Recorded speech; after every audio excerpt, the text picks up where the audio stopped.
सबके पैर छू के प्रणाम। हम प्रियांश मिश्रा। शिव मंदिर स्थापना प्राण प्रतिष्ठा 17/4/2025 के कलश यात्रा बा। 20 अप्रैल के अंतिम दिन प्रसाद वितरण। 21 अप्रैल नर्मदा प्राण प्रतिष्ठा में रउआ सब एकदम जलधारा में आई और सहयोग करी, हमें सम्मिलित हुई।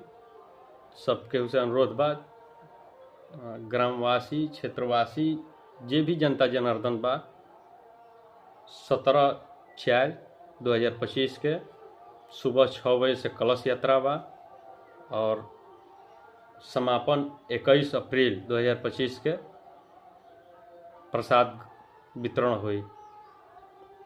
ऐसे सबके उगे हाथ जोड़ के विनती बा जे अधिक से अधिक संख्या में आई आ पुण्य के भागी बनी।